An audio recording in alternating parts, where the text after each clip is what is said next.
Hello guys, good evening everyone. आप सभी लोगों को एक बहुत ही इंपॉर्टेंट वीडियो में मैं मोस्ट वेलकम करना चाहता हूं, क्योंकि इस वीडियो में मैं डिस्कस करने वाला हूं कि क्यों यूएस बाजार इतना ज्यादा गिरता हुआ दिखा और कल हमारे इंडियन मार्केट्स में क्या हो सकता है। कल है वेंसडे, तो कैसे कैसे मार्केट रिएक्ट कर सकता है, प्राइजेशन पे क्या लेवल्स होंगे, क्या मार्केट में फिर से सेल ऑफ कल आएगा, बिकॉज लास्ट में तगड़ी वाली सेलिंग आती हुई दिखी कि मार्केट ऊपर के डायरेक्शन में जाएगा। तो चलिए guys, without any further delay video को स्टार्ट करते हैं। मैं सेल्फ अमन श्रीवास्तव, इंटेलिजेंट ट्रेडर, आपके सामने आ चुका हूं विद अमेजिंग एनालिसिस। ठीक है, सबसे पहले गाइस अगर आप देखने की कोशिश करोगे तो आज की मार्केट काफी खतरनाक थी। मार्केट में एक गैप अप अच्छा खुलता हुआ दिखा, फिर मार्केट धीरे धीरे निफ्टी बैंक में ऊपर ही के डायरेक्शन में गया और लास्ट में एक तगड़ा वाला सेल ऑफ आया। इसी तरीके से अगर आप निफ्टी 50 को भी देखने की कोशिश करोगे तो इसमें भी गैप अप खुला, थोड़ा सा प्रॉफिट बुकिंग हुआ, बट गैप छोड़ के यहाँ पे मार्केट में एक सपोर्ट बना के ऊपर के डायरेक्शन में गया और फिर एक तगड़ा वाला सेल ऑफ आता हुआ दिखा लास्ट में। इसका मतलब कि लास्ट में बायर्स ये नहीं चाहते कि मार्केट ऊपर के लेवल्स पे क्लोज करे, मार्केट में एक सेल ऑफ करके थोड़ा थोड़ा नेगेटिविटी के डायरेक्शन में ही क्लोजिंग करवाने की कोशिश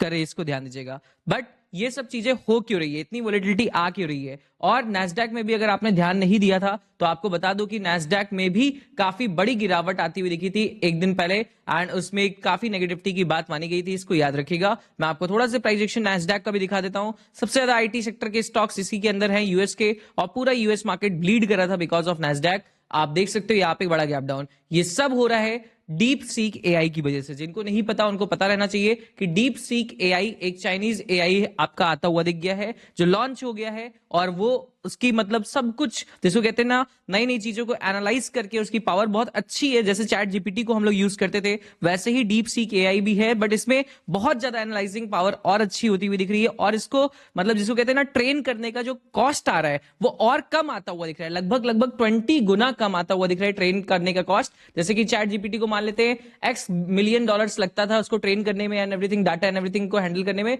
तो डिवाइड बाई 20 अमाउंट लगता हुआ दिख रहा है सिर्फ इसको ट्रेन करने में। तो ये काफी मतलब लोग इसको मान रहे हैं काफी अच्छा है, और ये भी एकदम ह्यूमन की तरह एनालिसिस एंड एवरीथिंग करते हुए काम कर रहा है। जो मिस्टेक्स चैट जीपीटी करता था उसको कम करता हुआ दिख रहा है, और एक्यूरेसी रेट एंड एवरीथिंग सब कुछ बहुत अच्छी स्टैंडर्ड आ रही है। तो इसीलिए ये एक तरीके से डर हो गया किसके लिए, चैट जीपीटी के लिए, जो एक तरीके से रूल कर रहा था, और भी एनवीडिया एंड एवरीथिंग सबके लिए, क्योंकि ये एक नया डीप सीक एआई जो आपका चाइना की तरफ से आता हुआ दिख रहा है। तो इसीलिए जो मतलब माना जाता है फ्यूचर इज एआई, और एआई पे फ्यूचर पे सब लोग काम कर रहे थे। अमेरिकन कंपनियां बहुत सारा स्कोप बना के रखी थी, जिसकी वजह से बहुत सारा पैसा भी लिए के रखे हुए थे, और इसको मतलब बिल्ड करने के लिए बहुत सारा इन लोगों की वैल्यूएशन भी बढ़ गई थी अमेरिकी कंपनीज की। बट अब जैसे ही इसकी न्यूज बाहर आती हुई दिखी और इसका एक्यूरेसी रेट एंड एवरीथिंग सब लोगों ने देखा, तो इसीलिए कहीं ना कहीं यूएस में जो आपकी आईटी सेक्टर की कंपनीज है उनमें एक सेलिंग का प्रेशर आता हुआ दिखा।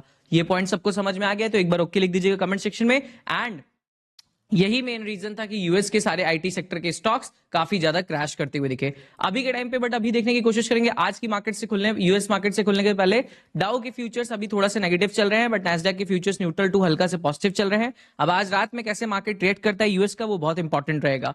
इसके अलावा हमारा भी इस वीक में बहुत ही इंपॉर्टेंट इवेंट है बजट इवेंट आपका बहुत इंपॉर्टेंट है, जो आपका होता हुआ देखिएगा 1 फरवरी को, जिस दिन मैं लाइव भी रहूंगा, और इसके बारे में मैं आपको प्रायर एनालिसिस भी शेयर करूंगा। तो मिस ना करिएगा, चैनल को सब्सक्राइब कर लीजिएगा, और लाइव मेरे साथ जुड़ना चाहते हैं उस दिन फेस रिवील के साथ हमारी लाइव स्ट्रीम होने वाली है, तो उसके लिए आप यूट्यूब पे सर्च कर सकते हो इंटेलिजेंट ट्रेडर, तो आप जरूर से उसको भी जाके सब्सक्राइब कर लीजिएगा, क्योंकि वहीं पे मैं सारी इंफॉर्मेशन आपको फ्री ऑफ कॉस्ट नॉलेज दूंगा। तो ये भी अब मार्केट के अंदर होने वाला है। तो बजट से पहले विक्स का आप देख सकते हो कि विक्स की स्थिति काफी तेजी से बढ़ती हुई दिख रही है। इंडिया विक्स फिर से फियर फैक्टर आपका इंक्रीज करता हुआ दिख रहा है। तो हमारी बाजार में क्या हो सकता है, हमारी बाजार में वोलेटिलिटी आपको दिखना शुरू हो गई है, कहीं ना कहीं ऊपर से सेल ऑफ आ रहा है, बट वोलेटिलिटी बहुत क्रेजी हो चुकी है, और 2 दिन मार्केट ने थोड़ा से प्राइजेशन को रिस्पेक्ट ना करके ऐसी वोलेटिलिटी को क्रिएट करा है।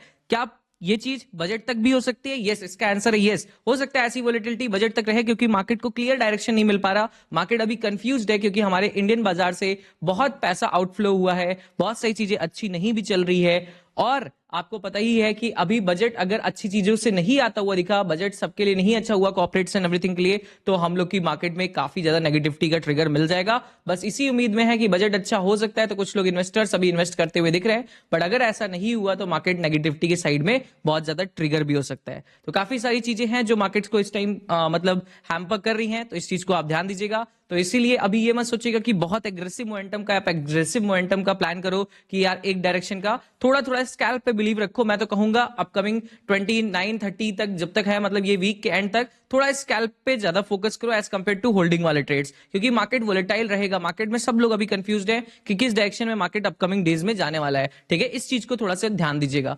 अब चलते गाइस क्या इंपॉर्टेंट लेवल्स एंड एवरीथिंग को मार्क करना शुरू करते हैं and Nifty and bank Nifty की एनालिसिस को करते हैं। अगर वीडियो पसंद आ रहा है लाइक करते चलिएगा। डिस्क्रिप्शन में अकाउंट ओपनिंग लिंक है, सेंसेक्स धन, जिसमें भी आपको ट्रेड करने का मन है आप अपना अकाउंट ओपनिंग करके ट्रेड कर सकते हो। ठीक है, अब ये आपके कुछ इंपॉर्टेंट लेवल्स है जो निफ्टी में कल के लिए आपके लिए यूजफुल है, इनका स्क्रीनशॉट ले लीजिए। अब इनको यूज कैसे करना है इस चीज को समझने की कोशिश करिएगा।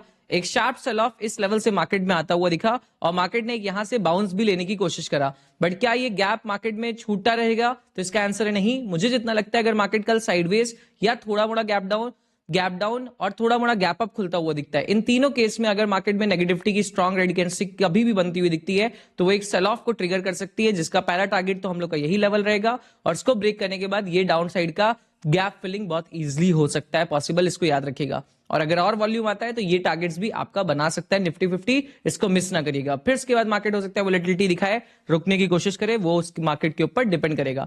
बट इन तीनों केस में कि sideways market, gap down market या थोड़ा सा गैप अप और नेगेटिविटी की बड़ी रेड कैंडलस्टिक स्ट्रॉन्ग थोड़ा सा नेगेटिविटी का प्राइस एक्शन, चाहे ऊपर नीचे करके नेगेटिविटी का प्राइस एक्शन स्विंग तोड़े तो आप शॉर्ट साइड का रिस्क ले सकते हो। ठीक है, इस चीज को ध्यान दीजिएगा क्योंकि अभी भी रेजिस्टेंस लेवल के नीचे मार्केट वापस से आ गया है। वर्स्ट केस कि अगर मार्केट गैप अप खुलता हुआ दिखता है या तो अप खुल के ऊपर के साइड में ब्रेकआउट करता है इस लेवल को, तो देखो यहां से यहां तक जाना थोड़ा से मार्केट के लिए ऐसे हॉज पॉच वाली ही कैंडलस्टिक मुझे लगता है बनाता हुआ जाएगा। तो इसमें आप छोटा मोटा क्वांटिटी में लॉन्ग करके छोड़ दिए, ट्रेल कर दिए तो वो ज्यादा अच्छा है। इस लेवल तक पहुंचने के बाद देखिएगा मार्केट कैसे रिएक्ट करता है। इस लेवल पे 3-4 बार रीटेस्ट करके अगर इसको ब्रेक करता है तब तो बुलिश साइड में आप सोच सकते हो। डायरेक्टली ब्रेक करता है तो मैं थोड़ा सा इग्नोर मार दूंगा, क्योंकि डायरेक्टली ब्रेक कहीं ना कहीं फॉल्स ब्रेकडाउन का भी मोमेंटम देने की कोशिश कर सकता है। तो मैंने अपना बेस्ट कंडीशन बता दिया कि अगर साइडवेज खुलता है या थोड़ा सा गैप अप या गैप डाउन नेगेटिविटी का कुछ भी प्राइजेशन बनाता है तो ये लेवल और गैप फिलिंग होने की प्रोबेबिलिटी है फर्स्ट हाफ में कल के दिन में, एंड इसके बाद और ज्यादा डाउन डायरेक्शन में ट्रिगर करने की। इसके अलावा अगर बैंक निफ्टी के भी लेवल्स एंड प्राइजेक्शन को मैच करने की कोशिश करोगे तो बैंक निफ्टी में भी आपको same to same levels and price action दिखेगा। ये देखिए, ये आपके सारे बैंक निफ्टी के इंपॉर्टेंट लेवल्स हैं, इनको आप जरूर से मार्क कर लीजिएगा, आराम से स्क्रीनशॉट ले लीजिएगा, फिर आप अपने चार्ट में मार्क कर लीजिएगा। बहुत लोग सोचते हैं लेवल्स इंपॉर्टेंट नहीं होते, बट लेवल्स को अगर आप मार्क करके जाओगे तो आपको पता रहेगा कहां पे मार्केट रुक सकता है, कहां पे क्या हो सकता है। ठीक है, इसमें भी बैंकिंग सेक्टर में भी गाइस अगर ये लेवल अप साइड में गैप अप खुल के टूटता है तो धीरे धीरे मार्केट इस लेवल को अप्रोच करेगा। यहां पे मैं देखूंगा प्राइजेशन अगर मल्टीपल टाइम टेस्ट करके इसको ब्रेक करता है तो ये टारगेट दोनों लेने की कोशिश करूंगा। अगर मार्केट यहाँ पे गैप अप खुलता है, न्यूट्रल खुलता है, कुछ भी खुल के यहाँ पे टाइम पास करके अगर सेलिंग का प्रेशर लेके आने की कोशिश करता है तो ये लेवल को ब्रेक करेगा 48,852। मैं सेल ऑफ के साइड में देखूंगा जिसका टारगेट पहला 48,625 और दूसरा 200 विंग एवरेज के टूटने के बाद ये, और अगर इसको भी यहाँ पे टाइम पास करके इसको भी ब्रेक करता है तो ये लास्ट टारगेट मेरा कल के दिन का प्लान रहेगा, इसको ध्यान दीजिएगा। बैंक निफ्टी की भी एक्सपायरीज हैं अपकमिंग डेज में तो मिस ना करिएगा। मोमेंटम अच्छा आ सकता है, बस वही है सब लोग थोड़ा से कंफ्यूज रहेंगे बिकॉज बजट में कैसा होगा सिनेरियो उसके ऊपर सब लोग वेट कर रहे हैं देखने का। तो इसलिए स्कैल्प को इधर कुछ दिन मैं प्रेफर करने वाला हूं, फास्ट स्कैल्पिंग के लिए धन को मैं यूज करता हूं, आप भी कर सकते हो डिस्क्रिप्शन वाले लिंक से अकाउंट ओपन करके। ठीक है गाइस, तो ये चीजें हैं अभी मार्केट्स के अंदर जिसको आपको ध्यान देना है एंड इसके बिहाफ पे ट्रेड करते हुए दिखना है। बाकी अपकमिंग चीजें मैं अपकमिंग वीडियोस में शेयर करूंगा। Thank you so much for watching. Instagram पे भी आप फॉलो कर सकते हो, डिस्क्रिप्शन में लिंक है, क्योंकि एक रील हम लोग की बहुत अच्छी तरीके से वायरल होती हुई दिख रही है, लेटेस्ट वाली आप जाके चेक कर सकते हो। Good night guys, love you all everyone, मिलते हैं अब आप लोग से नेक्स्ट वीडियोस के साथ। Thank you so much. Okay.